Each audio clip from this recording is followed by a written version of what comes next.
Hello everyone, it's Adam here. This is an R1250GS Adventure, and these are the AltRider Radiator guards. I've had so many of these on my bikes over the years, on our 750GS, multiple GSs, Boxer GSs. As usual, the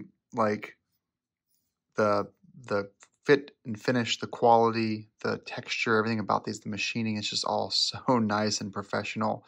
They just make really high quality parts. And it's also extremely lightweight. So it's very thin aluminum, but it's just louvered and just cut so nicely. So these are your radiator guards. Back in the day, GSs, originally as they moved over to having these radiators that were forward mounted to 2012 and newer roughly, didn't actually, the oil cooled ones didn't either, but they were basically just bare metal. And so, you had a chance of rocks coming in, hitting, doing damage. There's a couple of stories out there, like the amount of GSs that have been stranded on the side of the road with coolant or oil spilling everywhere, depending on what generation you have, and the damage that cost to the owners relative to the amount of money that GS owners have spent on radiator guards probably doesn't really compare. Like, people are buying these guards, and most people would never have had an issue, including myself. Starting in like 2017, 2018, BMW started including these plastic. These are an OEM part. You used to be able to buy them. Now they just come with it included. So the plastic is probably all you're going to need to keep rocks off the radiator guards. But these are pretty, and I want to put them on the bike.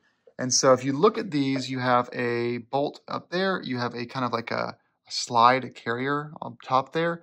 Then you have a hole in the bottom, and this is for the left side here. And so if you look at this, you have your hole there, you have your T25 there, and then up top you have this little slip that should go over.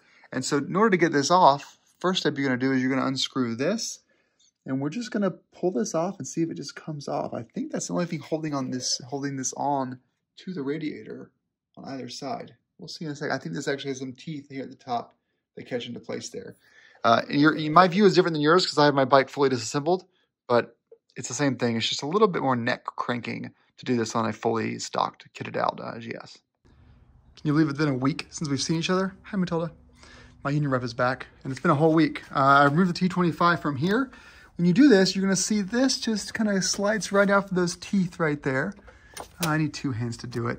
But what we're trying to do, actually, we're trying to get this piece out of here because we're going to put this piece over this one. So we just need this piece out of there. So let's just get that done, and I'll come back to you guys. Okay, so what we've done now is we've removed that shroud. Pretty easy to do. Then you're going to just put this behind there. So you're going to pull back on this after you remove that T25. And you'll see how this clips into right there. And then you have this ready for your spacer. And this goes on the bottom, and hook that back in. And we're gonna do the other side now. When you're done, you're gonna have these bolts, which are gonna be used for this spot right there. So this will replace one of your OEM T25s when you put the plastic back together. Let's do the other side. All right, this is gonna be hard to see, but that outside fairing is back on now. So you can see up here how that is dangling there. There's a little bit of space. So that's going to go like that. So now you have to use these spacers and these longer bolts to get that in there. You put the washer on the back side of that nut and screw it right in there, and you will be done. All right, so now that we have this one in, that one in, and then if you look up here, we have this is draped over there. And then on here, we've got this going in with that spacer. Pretty good. I'm kind of inclined to throw another zip tie around behind here. Maybe, I mean, it's not, I don't think it's gonna go anywhere, but it is in there. Repeat on the other side, obviously, once you get your fairing back on like I have, but you're gonna put that spacer behind there, washer on front, and then screw it in. It's screwing into plastic, so you don't really have to use any thread locker. Just get it nice and tight. Not too tight because you will strip the little hinges on the back side. All right, everyone, thanks for watching, and ride safe.